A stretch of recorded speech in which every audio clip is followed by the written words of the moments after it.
Chico Xavier, localizado na rua Dilson de Medeiros Dantas, número 21, bairro Indianópolis, reuniões públicas quartas e sábados às 8 horas da noite.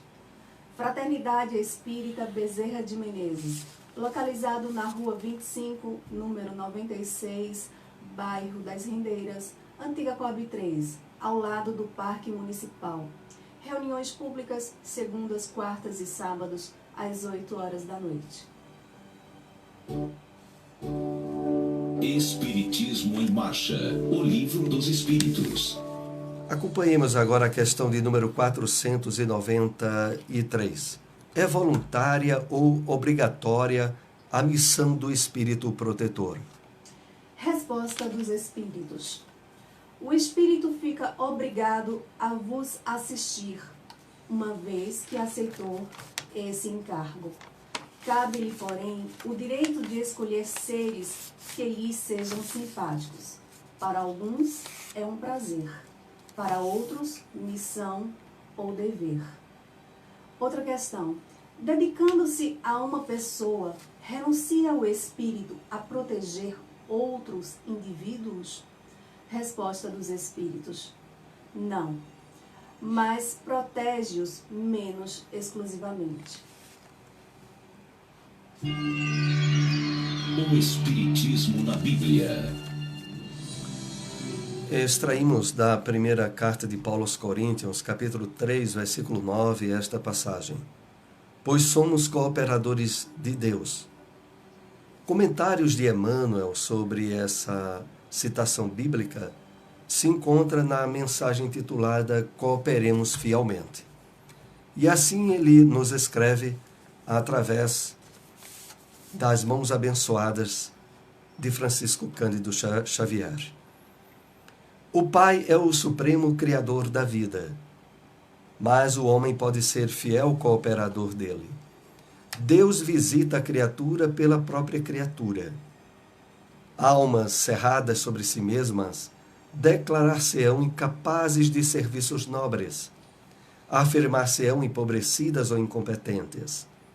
Há companheiros que atingem o disparate de se proclamarem tão pecadores e tão maus que se sentem inabilitados a qualquer espécie de concurso sadio na obra cristã, como se os devedores e os ignorantes não necessitassem trabalhar na própria melhoria. As portas da colaboração com o divino amor, porém, permanecem constantemente abertas a qualquer homem de mediana razão. Pode identificar a chamada para o serviço divino. Cultivemos o bem, eliminando o mal. Façamos luz onde a treva domine. Conduzamos harmonia às zonas em discórdia. Ajudemos a ignorância com o esclarecimento fraterno. Seja o amor ao próximo nossa base essencial em toda a construção no caminho evolutivo. Até agora, temos sido pesados à economia da vida. Filhos perdulários ante o orçamento divino. Temos despendido preciosas energias em numerosas existências, desviando-as para o terreno escuro das retificações difíceis ou do cárcere expiatório. Ao que nos parece, portanto, segundo os conhecimentos que possuímos, por acréscimo de misericórdia, já é tempo de cooperarmos fielmente com Deus no desempenho da nossa tarefa humilde. Onde encontrar uma instituição espírita?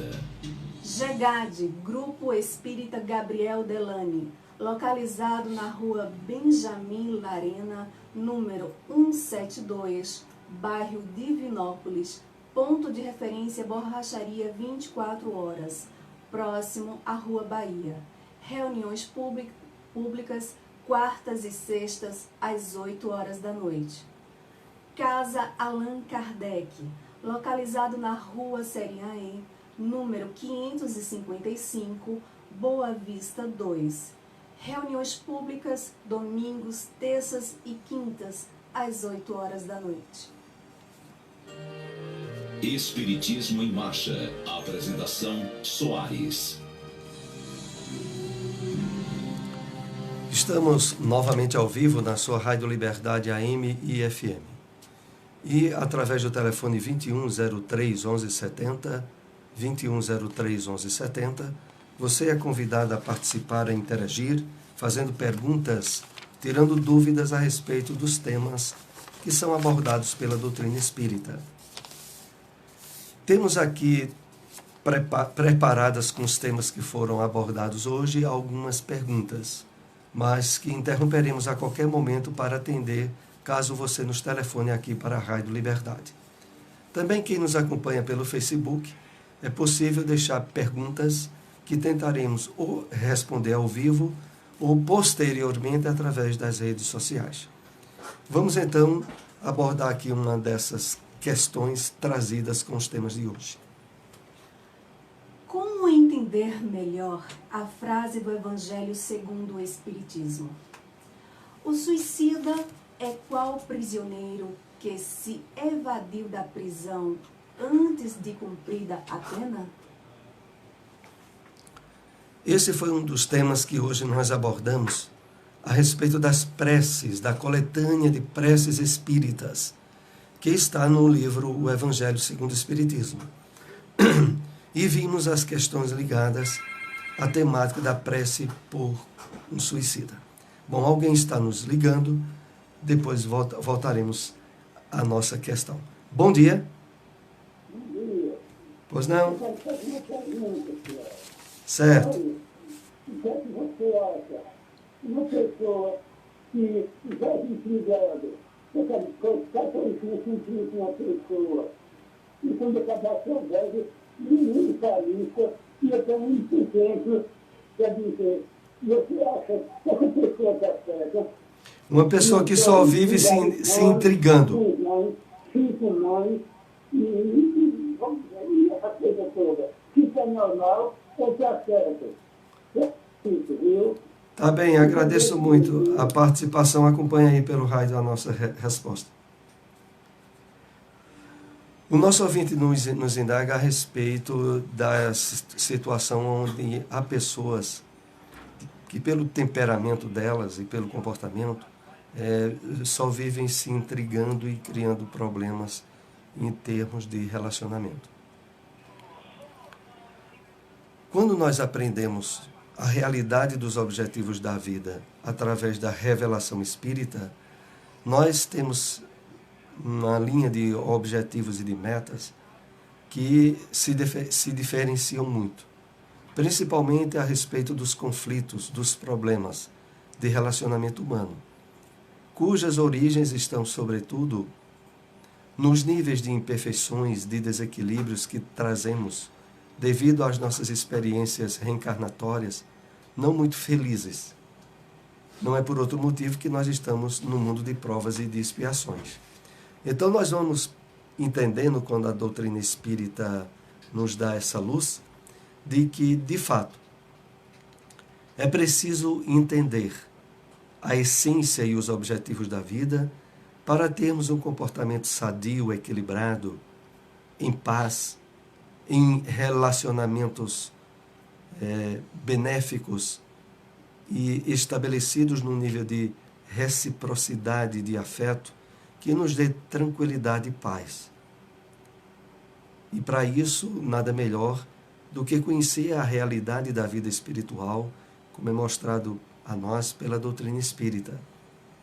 Então, nosso ouvinte nos indaga se isso é normal. É normal, mas perante as possibilidades exitosas de bons relacionamentos, de equilíbrio mental, emocional, espiritual, que nos é dado a mãos cheias pela doutrina espírita, isso são aspectos do comportamento nosso perfeitamente superáveis. Podemos e devemos entender que os encontros e reencontros que se dão entre os espíritos, quer estejam encarnados ou desencarnados, têm por um objetivo único: a construção da paz, da harmonia, do despertamento do Filho de Deus que cada um de nós traz dentro de si. E que, quando isso ocorre, entendemos e percebemos a vida num nível de equilíbrio, de paz, de harmonia, que acabam-se as arengas, as arestas, os conflitos por mesquinharia nos relacionamentos humanos. Esse é o grande benefício que a doutrina espírita nos concede. Bom, era esse esclarecimento que nós tínhamos para dar ao nosso ouvinte. Voltamos à resposta da questão que há pouco foi lida, mas lembramos que através do telefone 2103 1170, 2103 1170, você pode nos ligar e interromperemos a nossa resposta para lhe atender. Então a questão maior é sobre o suicídio, quando é dito a nós que o suicida é qual prisioneiro que se evadiu da prisão. Bom, alguém está nos ligando novamente, nós vamos atender. Bom dia. Bom dia, pessoal. Pois não? Se possível, eu gostaria de saber, quando nossos pais desencarnam, e são vários anos, mais de 30 anos, 35 anos, com o passar do tempo, eles ainda vêm visitar os filhos, família, ou com o tempo longo dos anos, na espiritualidade, esse laço vai assim, ele se esquecendo e não vem mais visitar e se esquece os filhos, a família. Tá bem, eu agradeço muito aí a participação, acompanhe pelo raio a nossa resposta. A nossa ouvinte nos indaga se, por exemplo, os pais, quando desencarnam, e passa-se 20, 30 anos depois, eles ainda visitam os filhos, a família que ficou encarnada, ou eles esquecem na medida que passam os anos e não tem mais essa atenção ou cuidado com a família. A doutrina espírita, no livro O Evangelho segundo o Espiritismo, tem um capítulo que trata do seguinte item: o parentesco corporal e o parentesco espiritual. E nele nós somos informados, de uma maneira bem clara, que os laços que realmente unem os espíritos, quer na terra, quer no plano espiritual, são os laços do espírito, do afeto verdadeiro, dos sentimentos que foram estabelecidos em termos de reciprocidade amorosa e que de maneira nenhuma sucumbem com a morte do corpo. É esse parentesco que sobrevive, que continua no plano espiritual e que mantém interesse permanente com aqueles que ficaram na terra, aguardando o posterior reencontro que se dará no plano espiritual. Então, dizemos a nosso ouvinte, tem absoluta segurança de que os afetos que de fato prenderam verdadeiramente pais, filhos, irmãos e outros parentes, quando foi estabelecido no nível de verdadeiro amor, permanecerão sempre. No plano espiritual é comum os espíritos demorarem uma quantidade de anos semelhante ao que se demora aqui no plano carnal. 60, 70 anos e depois reencarnarem. Isso não que isso seja regra, mas é comum. Isso faculta com que, à medida que a encarnação se desenvolve na Terra, os parentes que estavam no plano espiritual vão reencarnando entre nós. E na medida em que nós vamos desencarnando, voltando ao plano espiritual, aguardamos aqueles que aqui ficaram para o reencontro que dá prosseguimento à vida na realidade maior no plano espiritual. Então é um estágio de tempo mais ou menos semelhante. Mas sempre deixando aqui bem claro que de maneira nenhuma o tempo que aqui entendemos na relatividade dos anos, eles não irão apagar as memórias dos afetos verdadeiros. Esses prosseguirão sempre.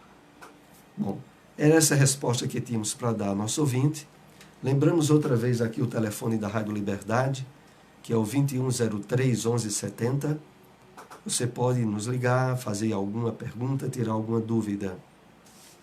E nós estávamos aqui ainda tentando responder a questão relativa ao suicídio ser uma situação qual a de um prisioneiro que se evadiu da prisão antes de cumprir a pena. Nós estamos no mundo de provas e expiações. A grande maioria dos espíritos que se encontram encarnados na Terra é como se de fato estivessem prisioneiros. Limitados não só em termos de sentidos físicos pelo corpo que estão temporariamente envolvidos, que é um corpo grosseiro, o corpo físico que estamos usando, mas também arrodeados e cercados de provas e dificuldades pertinentes à sua necessidade de crescimento espiritual e de superação de erros e enganos passados. Então é uma cadeia cheia de sofrimento. Ninguém aqui na Terra passa pelo corpo sem sofrer. E esse sofrimento é colocado pelas leis divinas dentro de um campo de necessidades e possibilidades para o êxito, o crescimento e o progresso do espírito. Não obstante, através da liberdade do livre-arbítrio, não poucas vezes, nos julgamos superiores aos objetivos das leis de Deus. E nos percebemos em provas ou dificuldades que estariam muito além de nossas forças. E é quando começa a se abrir as portas para a revolta íntima, que muitas vezes leva ao suicídio. Então, o suicídio é qual um prisioneiro que tenta fugir antes de ter cumprido a sua pena.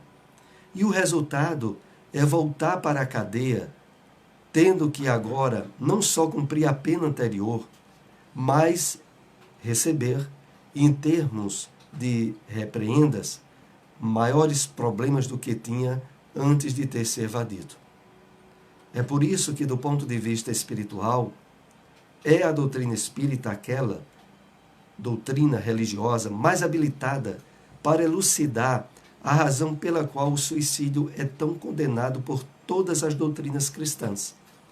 Ele é condenado porque é uma fuga para um sofrimento maior, para uma vida que não acaba com a morte do corpo e para dificuldades que eram necessárias aquele espírito passar para ele crescer espiritualmente. É por isso que tem um livro que nós recomendamos muito dentre as obras espíritas, que é Memórias de um Suicida, da médium Ivone do Amaral Pereira, que elucida de uma forma ímpar a situação de absoluta frustração, engano, daqueles que tentaram evadir-se da vida pela morte do corpo e que só encontraram trevas e sofrimento durante um certo tempo. Necessidade de reencarnação e de ter que enfrentar as dificuldades que resolveu fugir novamente em reencarnações futuras. É por essa razão que o Espiritismo, de forma bem clara, esclarece que é qual um prisioneiro que fugiu da prisão antes de ter cumprido a pena. Bom, nós temos aqui ainda outra pergunta com os temas que abordamos nessa manhã. A qualquer momento interromperemos ainda para lhe atender através do telefone 21 03 11 70. Todos nós temos um espírito protetor ou apenas quem acredita em espíritos?